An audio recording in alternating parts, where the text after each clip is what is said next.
여러분 안녕하십니까? 김대식 TV의 김대식입니다. 요즘 코로나로 얼마나 스트레스가 많으세요?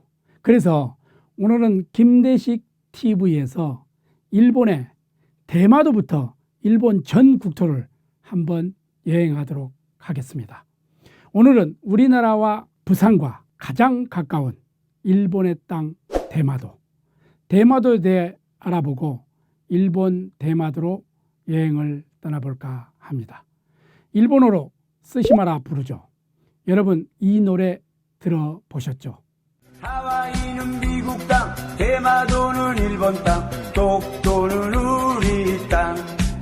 하와이는 미국 땅, 대마도는 일본 땅, 독도는 우리 땅. 가수 정광태의 노래입니다. 이 노래에도 나오는 대마도는 일본의 섬이지만 일본보다는 우리나라에 더 가까이 있는 섬입니다. 대마도는 예로부터 한국과의 인적, 물적 교류의 창구로서 많은 사적 등 문화유산이 비교적 잘 보존되어 있는 역사의 섬이기도 합니다. 대마도의 개요를 구체적으로 살펴보면 위치는 동경 129도에 존재하며 일본 큐슈 본토에서는 132km 정도 떨어져 있으나 우리 부산에서는 불과 49.5km의 거리에 있는 규슈의 최북단에 위치한 섬입니다. 지리적으로 어업과 낚시 등에 매우 적합한 조건을 가지고 있으며 본섬과 109개의 작은 섬들로 이루어져 남북 82km, 동서 18km이며 풍부한 수자원과 양식에 적합한 섬이기 때문에 4만 5천여 명의 주민 대부분이 수산업, 관광을 주업으로 하고 있다. 이렇게 알고 있으면 될 것 같습니다. 한국 내에 있는 많은 사람들은 대마도가 독도보다 조금 큰 섬이 아닌가 하는 생각을 갖고 있는 경우가 있는데 특히 대마도와 가까이에서 살고 있는 부산 사람들도 대마도를 부산의 영도 정도의 면적으로 생각하는 사람들도 있습니다. 하지만 실제로 대마도를 여행해 보면 이 섬이 생각 이상으로 면적이 큰 섬이라는 것을 알게 되는데 대마도의 면적은 709제곱킬로미터로서 쉽게 설명하면 경상남도에 있는 거제도보다 좀 크며 제주도의 5분의 2 크기며 전체 인구는 아까 말씀드렸죠. 4만 5천여 명에 이르고 있습니다. 대마도의 수도라고 할 수 있는 이즈하라에 거주하는 인구는 약 17,000명 정도입니다. 행정구분은 일본 큐슈 나가사키 현에 속해 있으며 크게 상도와 하도로 구분되어 있죠. 6개의 마치가 있습니다. 한국의 도시로 구분되어 있죠. 마을로. 중심지는 시모 아카타군에 속해 있는 이즈하라초입니다. 대마도의 특징은 대마도 본섬 외에 109개의 섬으로 이루어져 있다고 말씀드렸죠. 그 중에 사람이 사는 곳은 5개 섬에 불과합니다. 섬 전체의 88%가 산악입니다. 원시림에는 본토에서 볼 수 없는 야생, 고양이와 꽁 등 대륙계 동식물이 서식하고 있으며 그 외에 사람의 발길이 거의 닿지 않은 청정해역과 울창한 원시림도 대마도가 갖고 있는 볼거리며 자원의 하나입니다. 버섯이라든지 조개, 소라 등 산의 진미도 풍부하고 인정이 넘치는 섬이라 말할 수 있습니다. 그러면 우리나라와 대마도의 관계는 어떤 것이 있을까요? 대마도 사람들은 옛날부터 산이 많고 평지가 적어 농사를 지을 땅이 거의 없었기 때문에 항상 식량 부족이라는 어려움을 겪어야만 했습니다. 이 때문에 대마도 사람들은 한국보다 훨씬 멀리 떨어진 일본 본토 큐슈에서 식량을 가져오든지 아니면 더 가까이에 있는 한국과의 교역을 통해 식량 문제를 해결할 수밖에 없었다. 이렇게 우리가 이해하면 될 것 같습니다. 대마도는 우리나라와 가까이 있는 관계로 고려시대, 조선시대에 우리나라의 남해안에 상륙하여 약탈을 자행하는 애구의 본거지가 되기도 했습니다.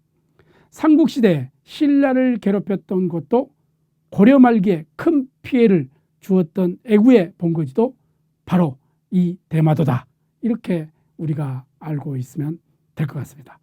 우리나라에서는 애구의 토벌을 위해 고려 말기와 조선 초기에 두 차례나 대대적으로 대마도를 정벌하였습니다. 고려 공영왕 때 박이가 100여 척의 함선을 이끌고 대마도를 정벌했으며 조선 세종 때 이종무가 227척의 함선과 병사 1만 7천 명을 동원하여 정벌하였죠. 당시 이종무는 대마도의 실질적인 지배자인 수호씨로부터 항복을 받아 그 후 100년 이상 대마도 사람들은 우리나라와 교역을 하기도 하였습니다. 뿐만 아니라 임진왜란 때 대마도는 한국 침략의 최첨단 기지로 이용되었죠. 그리고 대대적인 참화를 겪은 후 대마도 사람들이 국교 재개에 앞장서서 노력을 하기도 했다. 이렇게 이해를 해야 될 것 같습니다. 그 결과 조선과 일본의 국교 회복이 시작되어 조선에서 조선통신사가 일본에 파견되게 됩니다. 조선통신사에는 에도 시대에 조선에서 파견한 정사와 부사, 종사관이와 500여 명의 문화사절단인데 통신이라는 단어의 뜻은 서로 속이지 않고 다투지 않으며 참다운 성신으로 통한다는 것이죠. 조선통신사는 임진왜란 때 끌려갔던 포로를 데려온다는 실제적인 목적을 가지고 있었지만 예교사절의 역할을 했으며 일본 문화 발전에 크게 기여하였다. 우리는 이렇게 이해를 하면 될 것 같습니다. 당시 조선에서는 일본의 통신사로 가는 백길과 육로가 모두 험하여 서울에서 도쿄를 왕복하는데 그 기간이 무려 1년 이상 걸리는 경우도 있어 사생 결단을 각오해야 했다고 합니다. 조선통신사가 갔었던 경로를 더듬어보면 서울에서 양재를 거쳐 용인, 죽산, 조령 그리고 김천을 거쳐서 문경세제 그리고 이제 부산에 이르러서 배를 타고 일본 대마도를 거쳐서 시모노세키, 코베, 오사카, 도쿄까지 조선과 일본의 육로 및 현해탄과 일본 세토나이카이 구간을 통과하는 험난한 백길을 거쳐서 가야만 했습니다. 당시 문화적으로 우월한 위치에 있었던 조선통신사 행렬은 일본에서 극진한 환대를 받았는데 대마도에서도 환영 행사로 2천여 명을 동원했다고 하는 기록이 있어 조선통신사에 대한 대마도 주민의 환대가 얼마나 열렬했는지 그 일면을 엿볼 수 있습니다. 조선통신사의 방문으로 활발했던 교류와 우호적 관계를 21세기 한일 우호의 지향점으로 삼고자 이즈와라 시내에는 조선통신사의 비가 여러 곳에 세워져 있습니다. 도쿠가와 막부 시대 250여 년 동안에 조선통신사가 몇 번을 일본을 방문했느냐 12번을 거쳐서 일본을 방문하면서 그 화려한 행렬을 그린 그 두루마리 그림이 이즈와라에 남아 지금 전해지고 있습니다. 그 길이가 무려 16.58m에 이른다. 이게 대단한 거 아닙니까? 그래서 임진왜란 이후 조선통신사 파견 등으로 조선과 일본 사이에 국교가 재개되어 17세기 초부터 19세기 중엽까지 약 250년 동안 설린 우호 관계가 지속되어 대마도와 한국은 이 기간에 교역을 통해 서로 번영하였다. 이렇게 이해하면 될 것 같습니다.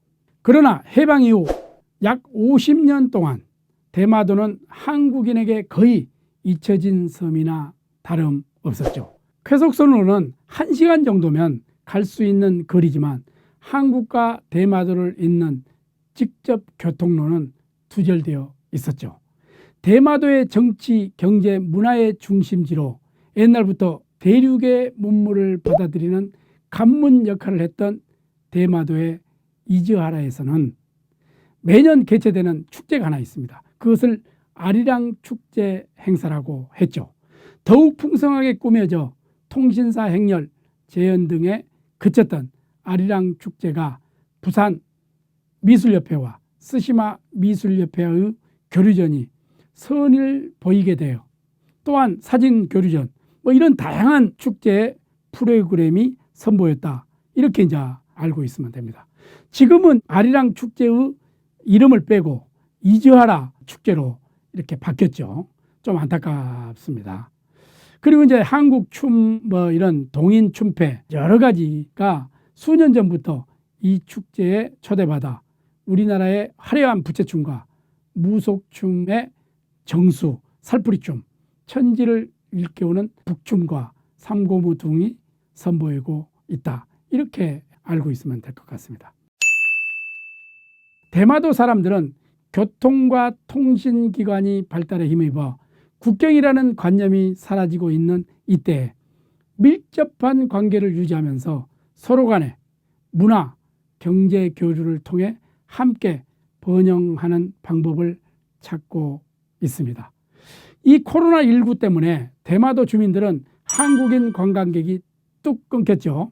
그래서 경제에 엄청난 영향을 받고 있다 하겠습니다. 또 대마도가 이 한국과에 가까이 있다 보니까 대마도에 가서 보면 부산을 바라보는 한국 전망대라는 곳이 있습니다.